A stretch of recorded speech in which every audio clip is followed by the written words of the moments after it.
Welcome to today's webinar, Culture of Quality, Why a Quality Culture is More Important in 2022 Than Ever, and How You Can Create One, sponsored by ETQ. I'm Dirk Ducharme, Editor-in-Chief for Quality Digest and your host for today's webinar. Only 46% of organizations indicate that quality values are consistently applied in their organization, according to a recent Forbes survey. Quality teams recognize the value of an organization-wide quality culture, but a lot of them struggle with creating one. So today, we will be hearing from Hong Su, Vice President of Quality at Kaiser Aluminum. Hong is going to tell us a little bit about Kaiser Aluminum's journey, and along the way, we're going to learn why a culture of quality is important, how Hong and his team work to create a strong culture of quality at Kaiser Aluminum, how you can build a culture of quality, why quality data and metrics are important, and why investing in quality management systems and processes can help support your organization's culture of quality. Before we get started, as I said earlier, just a reminder that you can send us questions using the Q&A box. You can find the Q&A button in the bar down at the bottom of your screen. Send your questions to us as you think of them, and we will answer them at the end, as many as we can. A recording of this webinar will be available one day after the webinar. Also important, if you need a certificate of attendance, which some of you said you did, you will need to answer at least one of the 2 polling questions presented during the webinar. So keep your eyes open for those. It'll be pretty obvious. Okay, today's presenters are Hong Su, Vice President of Quality at Kaiser Aluminum. We're really happy to have him here with us today. Hong has worked for over 25 years in the aluminum, automotive, and medical device industries with professional and executive experience in engineering and manufacturing, quality and continuous improvement, and export compliance. Also with us is Nina McIntyre, Chief Marketing Officer at ETQ. Nina is responsible for all aspects of marketing strategy, planning, and execution at ETQ. She brings more than 25 years of operational and executive leadership experience in high-growth tech businesses from startups to public companies. And finally, we have David Isaacson, Senior Director, Product Marketing at ETQ. David has more than 25 years experience in software product marketing and product management. David has successfully brought software as a service products to market for a variety of industries and high growth companies. And David, I believe you are starting us off. Thank you, Dirk, and welcome to everybody on the webinar today. It's exciting to see everybody with us, and I'm really excited to have Hong and Nina joining us today for this discussion on culture of quality. Before we get into the details, I'm just going to give a quick introduction on ETQ, just give everybody a quick overview of what we do, and then we'll get into the details of the discussion with Nina and Hong. But just to give you a quick understanding of who ETQ is, we provide quality management systems, and we've been doing this for over 29 years now, providing customers with the right tools to manage their quality management. It is a very broad portfolio of capabilities that we provide. Won a lot of awards over the years. If you go out there and look at what we provide, it is truly a cloud native and agile platform. And what that really means is that we make sure that our customers are not only working on what they have to do today, but are really set up to be agile and adaptable for the future. It's a bit of future proofing as you start to think about your quality journey and move through managing quality at every stage of the product life cycle. We are headquartered in Boston. We serve customers around the globe, and we serve them in a very set of diverse organizations and different industries. And that's really critical because we're able to bring best practices from a broad range of organizations to our customers. So you have access to cutting edge quality management capabilities and processes.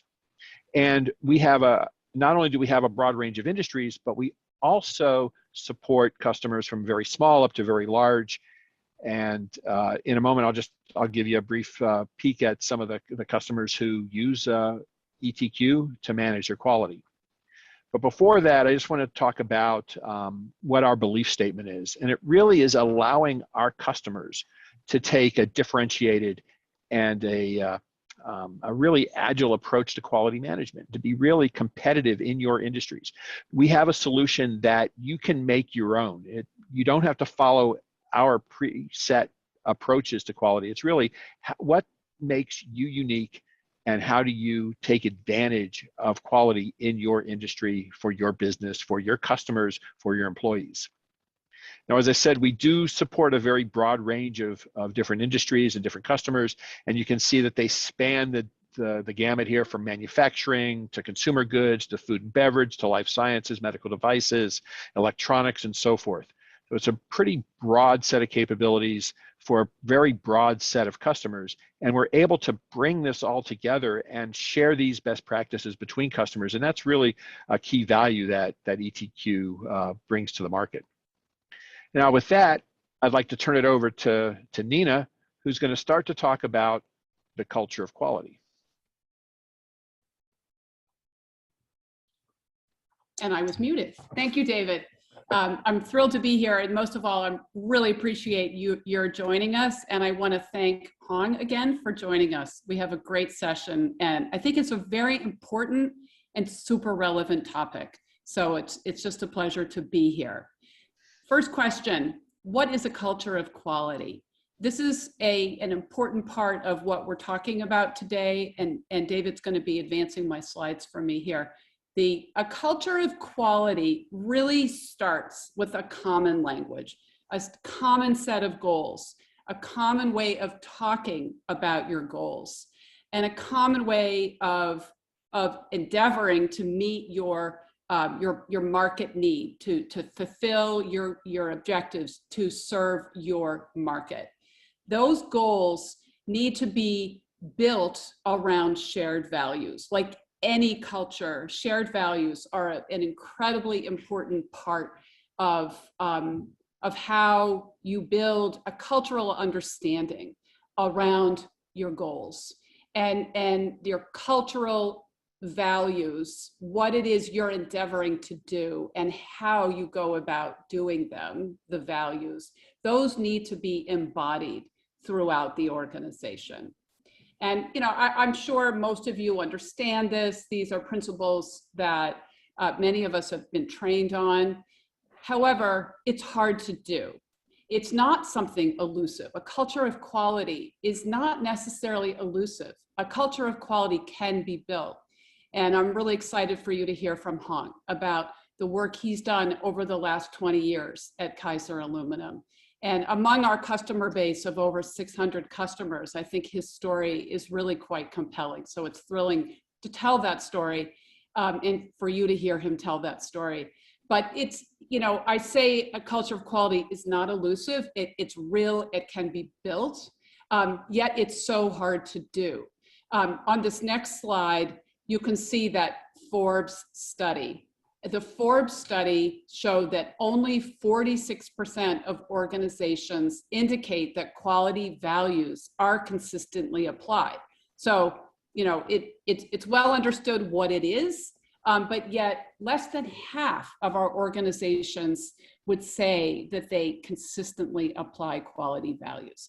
So that actually gives me an occasion to put up our first poll question, because I'd like to ask you, how about your organization?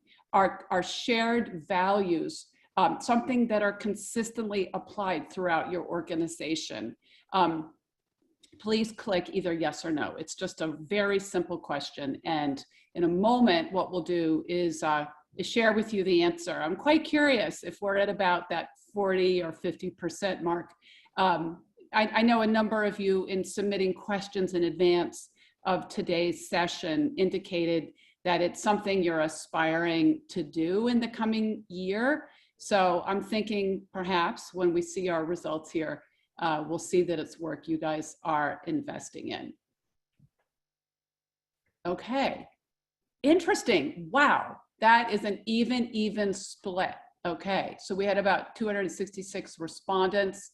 Half said yes, you feel you have shared quality values that are consistently applied. That's awesome. Maybe we're a group of quality folks and it's a practice that you guys are doing a great job advancing. but then half are saying, not so consistently applied. So thank you, Dirk, for showing us the results of that poll. That's really interesting. I'd like to just talk a moment more before we hear from Hong. Why is a culture of quality so important? That is part of the premise of today's webinar, is that a culture of quality is more important now than ever. We have been hearing from many customers the pace of change is significant, and certainly their quality management system is helping them be agile and adapt to change. But there's other aspects of agility, which is decision making and knowing that your team around you can make quick decisions and that those decisions will be consistent with company goals. So pace of change is certainly a reason that culture of quality is more important today than ever. Secondly, hiring. This is a war for talent, unlike what any of us have seen. It's difficult to hire people. It's more important than ever to retain people. And those that we have on our teams need to know how to behave and work in potentially hybrid work environments, the distributed nature of work today. So managing our people talent, more important than ever, retaining that talent, recruiting that talent. We must have consistent processes. Supply chain vulnerability can also upend our processes. And finally, it's more important than ever to address some of the consequences of poor quality and to really prevent poor quality for the impact to our businesses. More businesses are looking to make fundamental improvements in their financials today. There's more financial pressure. So we need to achieve top line goals by delivering quality products, delivering products on time, and then also being more efficient, reducing waste and scrap, having more efficient processes. So culture of quality is quite important today. My last remark has to do with the financials. Another study we wanted to cite, a Harvard Business Review magazine report in April 2014, did look at the financial impact of companies with a culture of quality and those without.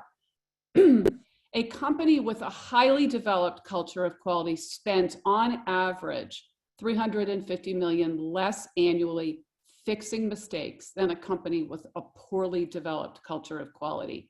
Now, of course, that's probably worth about $500 million in today's dollars. And you can see there are financial consequences of spending time fixing mistakes, dealing with rework, dealing with frustrated employees, and having to retain those folks. So the financial impact is a very important reason that culture of quality is more important today than ever. So thank you for giving me an opportunity to introduce the topic, and thank you so much, Hong, for joining us. And with that, I'm going to pass it to you. All right, I'm gonna. And as Hong's getting ready to share his screen there, just a reminder to all of you that if you have any questions, you can just mouse down toward the bottom of your screen down there. You'll see a Q&A button. You can click that Q&A button and that'll open up a Q&A box and you can send your questions to us and we will get to them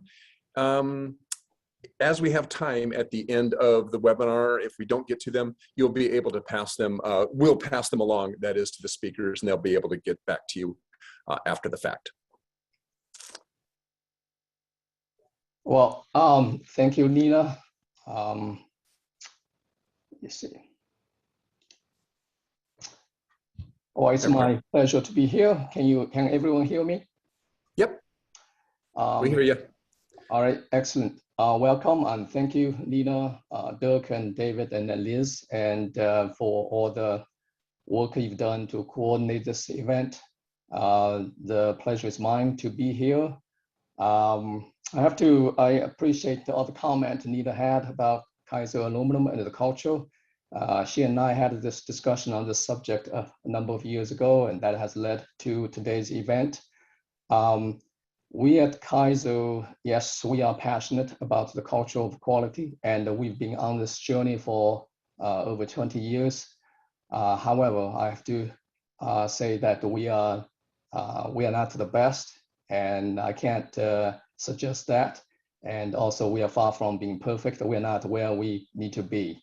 But I'm happy to be here to share what we have done. So hopefully that our experience and learnings could be of some reference value. This is a big subject, and it is very complex, involves many dimensions, and every company, every situation, every industry is different. So by no means this is the template everyone has to follow. And nevertheless, as I said, hope that it could be of some reference value. We all understand the importance of culture, and this is a clip I took off the internet, and I think it speaks for itself.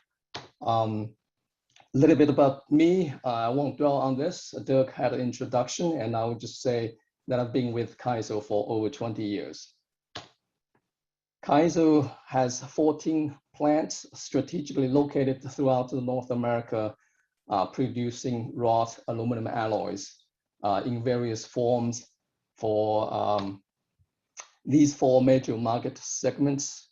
And we do that with about 3,800 employees. I have to start by give you a sense of the overall culture at Kaizo. No quality culture could exist in isolation. It must exist in an organizational context. This is a statement taken straight from our website. Says our quote, it mentions about the tone at the top, and that is embedded in our culture and to drive our behavior. The other statement I wanted to bring up to give everyone a sense is that integrity and ethics are at the heart of the tone at the top. They are part of our winning strategy. It's communicated throughout the organization. We want to win with integrity and ethics, with best-in-class quality and customer service. So what is best in class? This is the landing page of Kaizo's public website. It describes, I think it's succinctly described very well. It says what it is not. It is, but what it is. It's superior quality products delivered on time. This is the guiding principle. This is what we talk about. It's embedded in our culture. Now, let's take a deeper dive to see what we have done our quality culture journey under that guiding principle. A quality culture has to be reflected in the results, because that's the purpose of having a culture and have a quality culture. Of course, that if that is not tied in with the results, it's less meaningful. So I'm going to try to describe our journey from 2 aspects. One is on the results, and I'm going to use a vital few metric. The other is to describe the mindset and paradigm that helped to drive us on that journey.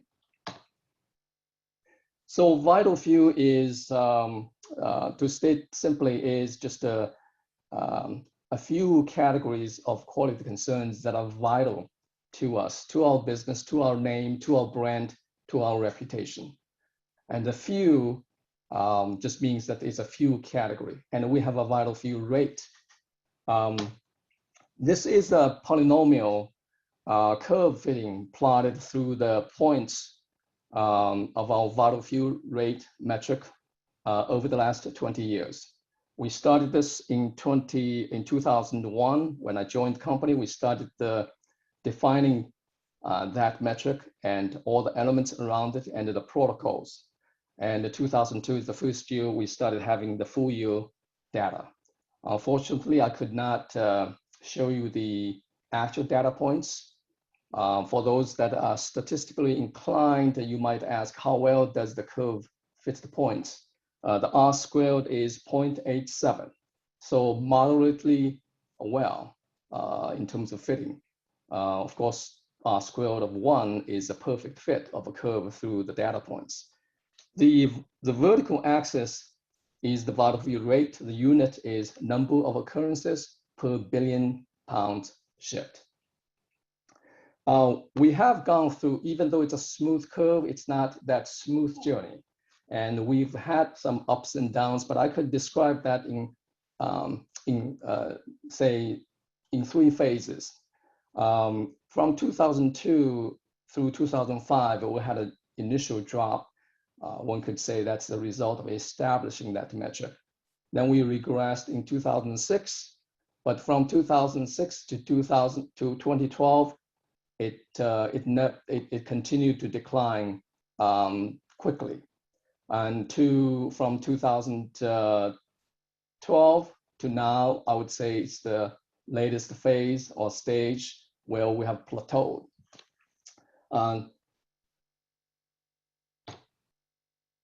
One may wonder that, say, hey, you do well, seem to have done well on the vital few, and then these are, as you said, just a few categories of major concerns. I could understand that, but these are maybe different than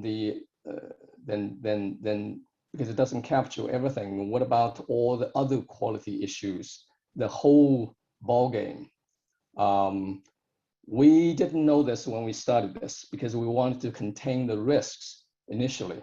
So we focused on the vital few, but we are pleasantly surprised that our claims, which captures almost everything, every issue that has caused an exchange of money, a change of money in hand, giving the money back to the customers, they track each other very well. Only in 3 years, 2008, 2012, and 2014, the vital fews and the claims moved in opposite directions a little bit. In all the other years, they moved in the same direction. It is, we didn't quite understand why, because the vital fews seem to be random events versus the claims that captures everything. Nevertheless, this is what it looks like. And so we may never understand, but I don't think we need to understand. That's our opinion. We just continue on the path. The second thing I want to describe is what really drove this magnitude of gain. And I would attribute that to the change of the mindset and the paradigm amongst our people at all levels on that journey. Zero vital few is no longer just a nice goal. I think every plant has achieved a zero vital few for at least 1, 2, or 3 years, or some even longer. Everyone has done it. Everyone believes they can do it, and everyone wants to be there. On that journey, that change of mindset also resulted in ourselves having greater confidence, awareness of risks, and we have greater rigor in what we do, and also caused us to focus special attention on special causes. That could be an entire separate discussion, but that's what we have experienced. So we've come a long way and learned lessons, and I'd like to share with you a few for the benefit of the audience here. Just our experience, and the first is that we have to have a simple metric to rally the organization around. Oh, that's for us. It's the vital few for us. And I would refer back to what Nina, one of Nina's slides about the definition of culture of quality, the shared value. I think this simple metric might be one of the shared value that everybody in the company needs to understand, and including sales marketing, we all understand what the vital fews are. And the metric has to be simple. And this is our top metric. It has to be simple and has to capture the vital few risks, and it has to be few. Because these days we have many metrics, we have many things to focus on. And if it is too complex, if it has many dimensions, it's very hard for people to stay focused on. So even though the quality is complex, we want to make it as if it's a it's a single dimension that people can rally around, can understand, can grab onto, which also captures the most significant risks. Now, there's a lot in the design of the metric. For us, it is based on occurrence. We don't care how much material is involved, how much money is involved. When it occurs, it's one occurrence, counts as one occurrence, whether it's 1 pound, 1 piece, or not. Even if it goes to our internal customers, it still counts against the shipping plant. We don't care whether customers complain, as long as these conditions occur, have escaped us, it'll be counted. So there's a lot in the design of the metric where we encourage and discourage certain behaviors. One example would be that, well, I'll probably touch on this at a later stage. In terms of risk considerations, I would say just for Kaiser, we consider risks not only of a product concern in applications in the field. The risk considerations go way beyond that. Probably to some degree, the other considerations are more significant. We maintain transparency to the market. Big or small problems, we want customers to, we inform the customers, we want customers to make informed decisions. We don't make for them. And when we do that, we establish trust in the marketplace with the customers. What we, one of my boss once said that it's like we take it on the chin. We go to the customer, we take it on the chin. But the trust, there's great trust being built up through that process. Nevertheless, it's not to say we just go to them, tell them. We have to manage the communication and containment very carefully, and that in itself is a big task. The complexity involved is hard to describe. It involves many people, many different departments, and careful coordination. It's a huge task. Now, if that is not done well, if we make, there are temptations. I could tell you that. And when if that is not done well, then potentially there could be damage to our BIS understanding, best in class, and the erosion of the trust, and also sends really bad message to the organization. Cultural cue, and if this is not done, this is not done well. Maintaining the integrity and the consistency of the metric is important for the credibility. Because if the credibility is lost, then it's hard to go on with this metric. This, at Kaiser, vital few is like the main cord, quality cord will pull on. That while everything else is like the net attached to the cord. So we pull on this cord.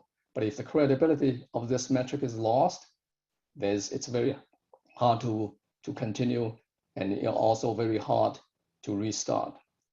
So it is critical to communicate and engage stakeholders and be very careful about making exceptions and setting precedents.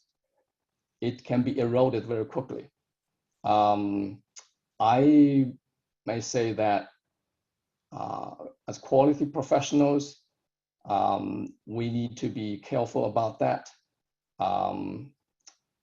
There will be challenges and there will be temptations. I've had both, but we need to be very careful and think of the integrity and the consistency and the credibility of the metric, because we're using the metric to pull us forward and build other elements around. Be fact-based, logical, consistent, and persistent. The last one bullet is a part of our metric design. We have no expiration date. What does that mean is if a vital few is not reported, was not reported or underreported, and it was discovered years later, it is recorded as a vital few. On the month, in the month it is discovered. There are no expiration dates, no incentives to try to underreport. We take it on the chin in the marketplace. We also take it on the chin internally.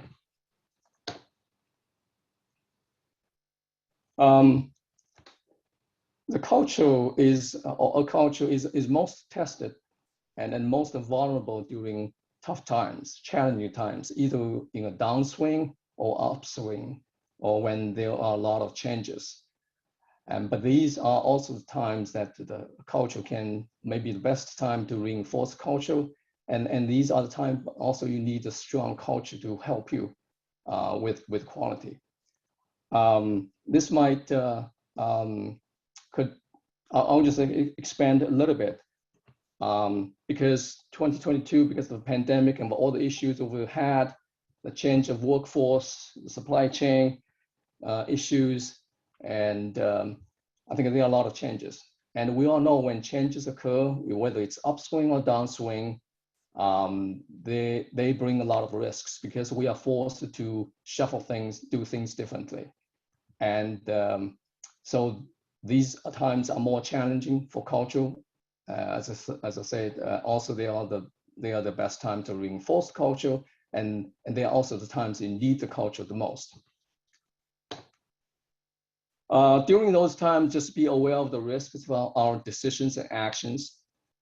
We have to do a lot of things differently, and we have to recognize that those decisions and actions can bring risks to quality and the culture, and we have to take actions to mitigate. Be conscious of long-term implications, not only during tough times, but during tough times, it's the most likely to happen. Just be aware of the long-term implications of good intentions and harmless decisions. Be very protective, because once you start on a slippery slope, it's very difficult to get back up. The culture, once damaged, while it can be rebuilt, it becomes more difficult.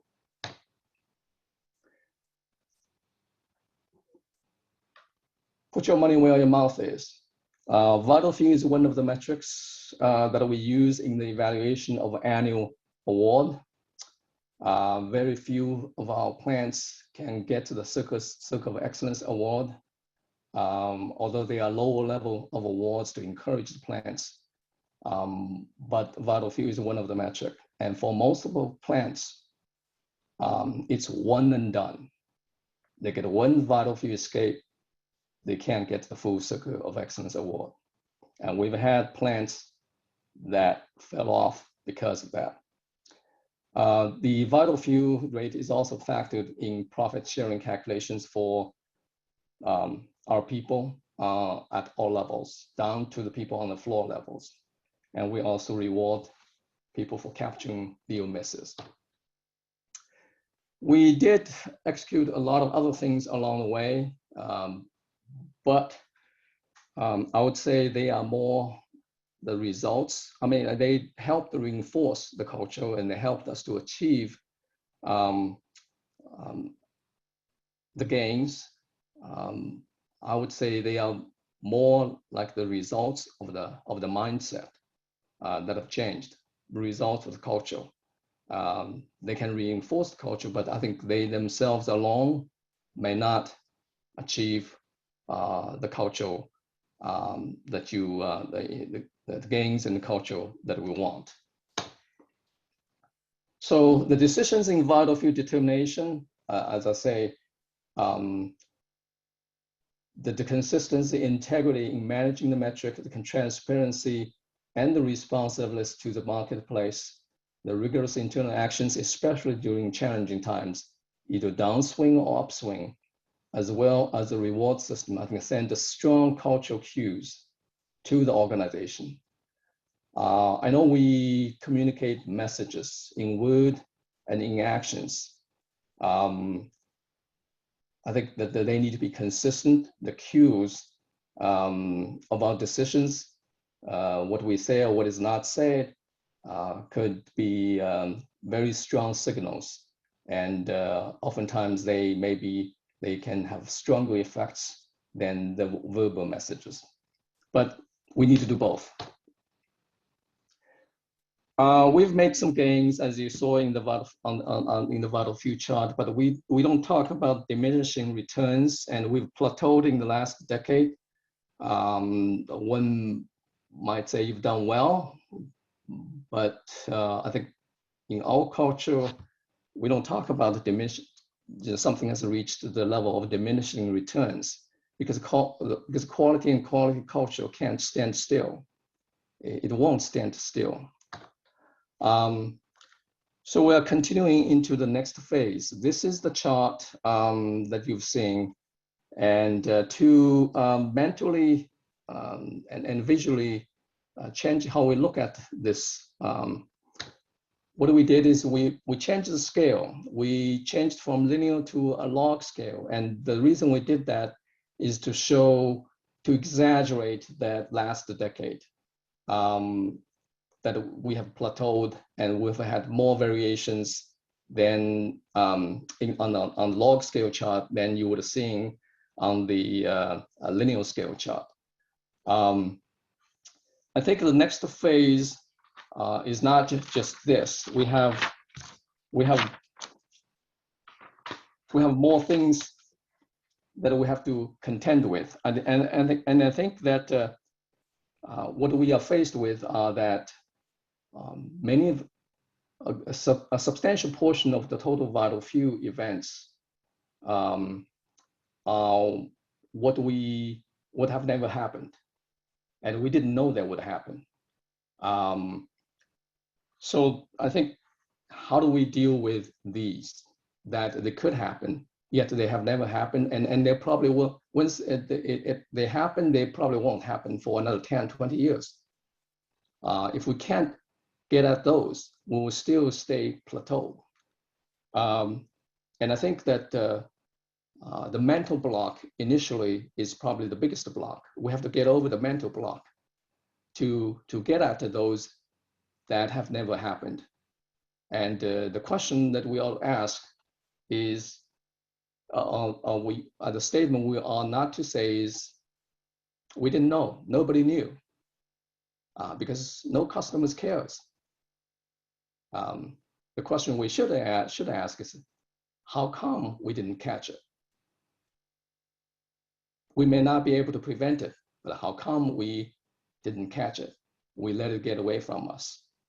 And now there are various things we have tried, and we've been successful in some instances to capture these things, random things that, as I say, never happened before and probably won't happen for another 20 years. Nevertheless, we were able to catch it. And I think that when we get over the mental block, the people with the right mindset will go out and seek practical, creative ways to achieve what we want to achieve.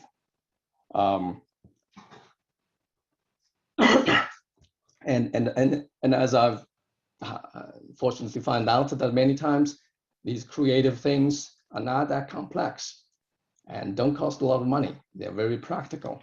So the next phase, this is our next phase. We want to get off that plateau and get better. I want to just return to a couple of slides to describe a couple of other things to give everybody a sense of the larger context as culture permeates everywhere. This is the quality vital few chart. And this is the safety. The two dotted lines are safety metrics, TCIR and LCIR. You would one would think safety and quality are very different things. The other thing is a story I want to share that Kaiser does offer what we call Kaiser Select. It's a very differentiated product offerings which can meet some unique customer requirements. They are not defined in industry specifications. When we first started this, I think we made progress, but we made a lot of products, a lot, not a small amount, that met the industry specifications, but did not meet the Kaiser Select internal requirements. Of course, there were a lot of debates as to what to do. We could regrade them. It's easy to do. In fact, the customers got the wind of this and they say, hey, we would be more than happy to buy. So our final decision is that they didn't meet our internal standards. We're not selling it because we started with the intention of making them select products, but we didn't meet the specs, didn't meet the internal requirements. They're gone. And the decision was made more probably for establishing the internal culture. What cue, it sent strong cultural cues to the organization. But that's what we did. Another bit of facts about context from 2006 through 2019, our adjusted EBITDA doubled and the EBITDA margin grew by 50% in the same period. I just have one slide on ETQ. It provides a lot of benefit. I would just comment on the last one. When we have challenging times, either upswing or downswing, we are forced to do different things, and we have people, new people, a lot of turnovers and new people coming in. Supply chains forced us to change our process very quickly. And so if you have a system like ETQ, you could have the agility to keep up with those changes in your quality system. And we all know that making changes to make sure the system keeps up with the process changes is not easy. But when you have a digital system like ETQ, you can do that. Of course, that's under the assumption that people we embrace it, we use it. What about the role of systems, methodologies, technologies, and tools? I think these are all important on our journey, and we need them on our journey to help us achieve. However, I would say ultimately, it's still the people who control and execute every phase of them. So people's mindset, what they believe in, the value they share, we drive them to find ways and develop what's necessary, deploy what's necessary and practical, and do them well, effectively, or otherwise. So that concludes my slides, and I just want to say again, thanks for the audience and for this opportunity, and thanks to ETQ and Quality Digest to give this opportunity. One additional comment I want to make about ETQ is I think we use ETQ, and ETQ I think is genuinely interested in quality, in promoting the value of quality to the community. Because as you can see in the whole presentation, I have only one slide and a very short comment on that. So very much appreciate that and appreciate the opportunity. And I look forward to questions and answers to also learn from the others. So Lena, I'll turn back to you. Yeah, thank you so much, Hong. That was terrific. And we've got some great questions coming from the audience. Actually, one of the things I was going to ask you to comment on a little bit more, and it is a question from the audience, is wanting to get a better understanding of the vital few. So initially, can you tell us a little bit about how are the vital few, how do you see them as being different than traditional business metrics? We all have metrics we have to attain, and we all know that metrics are important, but in your program, I think people want to have a better understanding of how are the vital few different, and I know some of the vital few measurements are confidential, but can you give perhaps sort of a general example of what a vital few metric might be like? I just want to focus on one thing. I know a few other companies where they measure, they call excursions, and they focus really heavily on excursions, and would say excursions might be similar to our vital few, but the huge difference is that excursions are usually based on quantity, exposure, and the financial dollars. And we don't. We measure occurrence, regardless the scope, the size, whether customers complain, as I said, whether it went to an external customer or internal. I would say that's probably one big difference in our vital few metric. And there are a lot of reasons for doing that. I'll just touch on one. When a product concern is out there in the field, whether it becomes a $10 million, $1 billion issue, or it's a one-piece issue, none of that is within our control. Once it leaves us, it travels. It travels to many different other customers and downward. So how soon that condition is discovered, how containable is that condition? What do customers do with the product? None of that is within our control. So why do we focus on only the ones that became big when we should be focusing on all of them? Because very rarely an issue became an excursion because it's happening the first time. It hasn't happened before. It wasn't too big. It didn't catch the attention. So our attention is realizing that the first time it happens, we record it, we'll give the full attention to it as if it is a big excursion, because it has the potential to be one, instead of when it becomes one. Very interesting.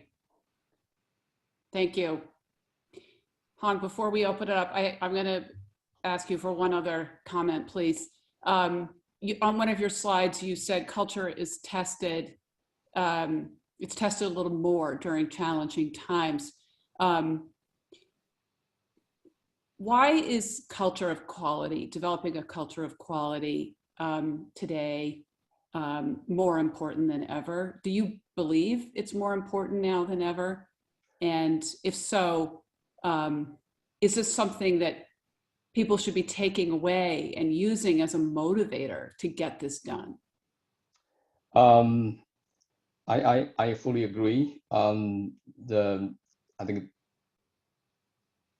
one needs the quality culture even more during tough times, because when it is being tested, it is being challenged, and somewhat like that. It's a period that you know it is most likely to fall, and yet when the culture can get stronger through that period, because if a culture can't survive the tough times, I don't think it is there. Okay, thank you. So I'm gonna invite David to be our moderator for the Q&A. While we're doing that, we ask that you take a look at a poll. Dirk is gonna post a poll. If you don't have a culture of quality today, what's the primary obstacle? Please pick one, and you don't have to answer it immediately. Take your time, because we will open up to questions now, and then we'll read the results of the poll at the very end. Very David. good. Thank you. Thank you, Nina. Thank you, Hong. That was extremely interesting, and we have lots of questions. And so I wanted to start with one that got asked over and over again in the questions by lots of people, and in some of the pre-questions that were asked, is how do you get management and your CEO and the whole organization committed to a culture of quality?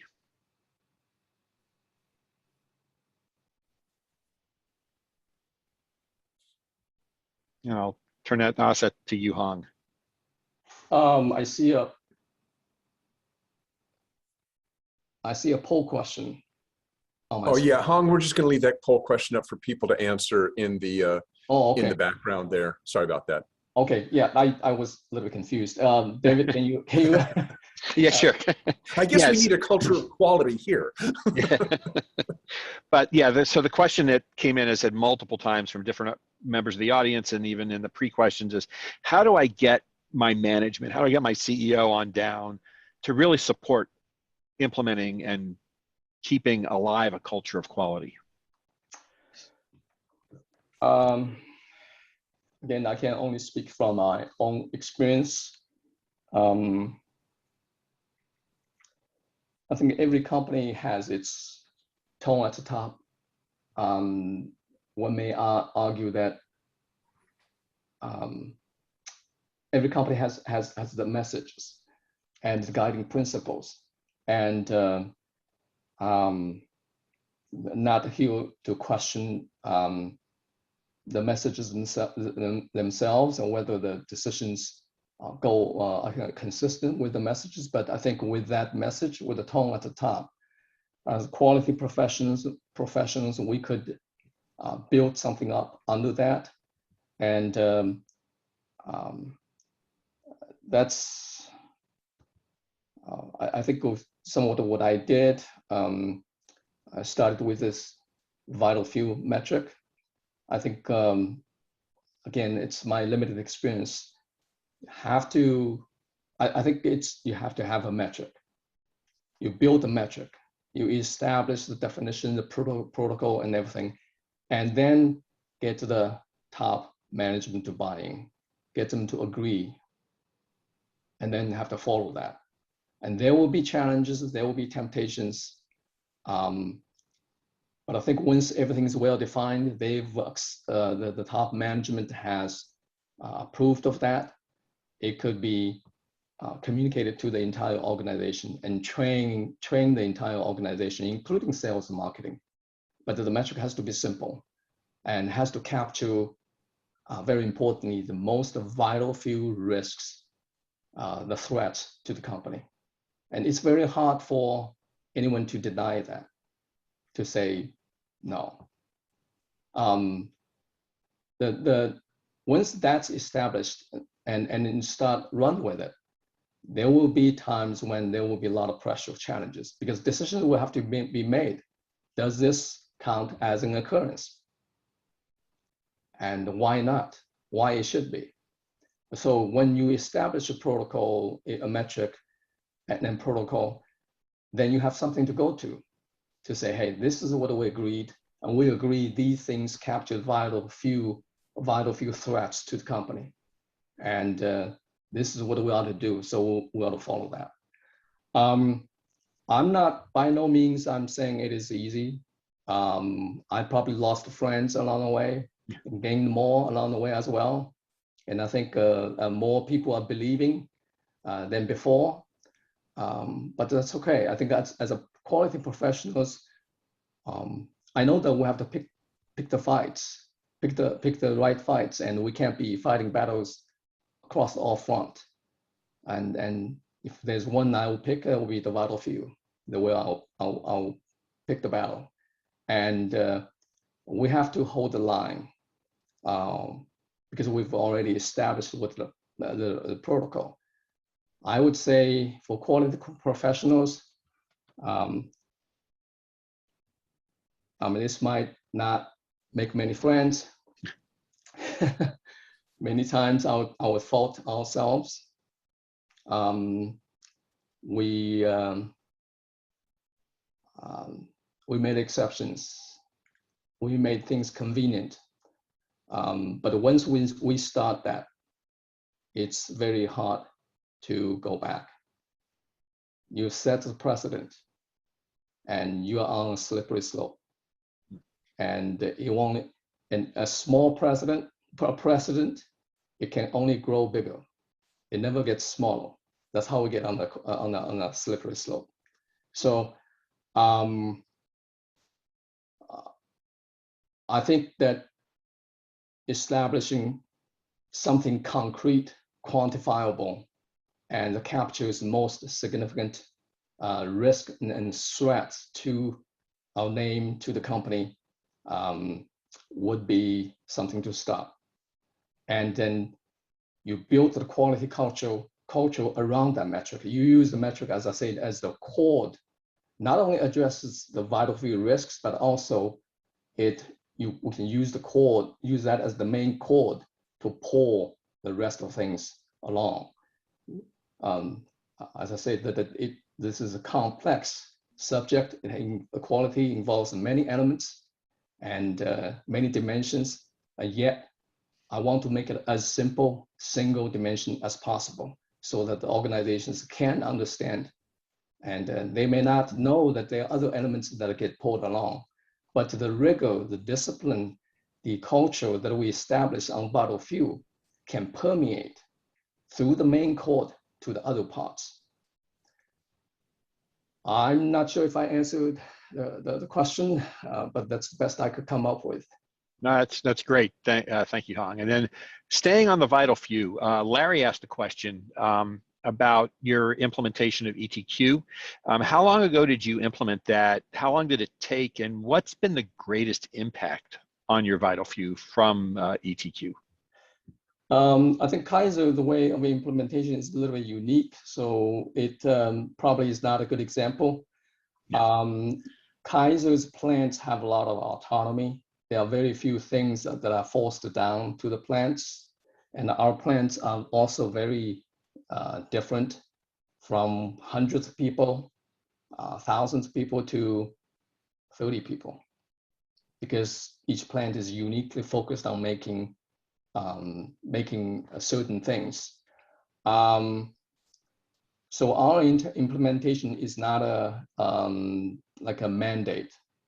It's a choice given to the plants.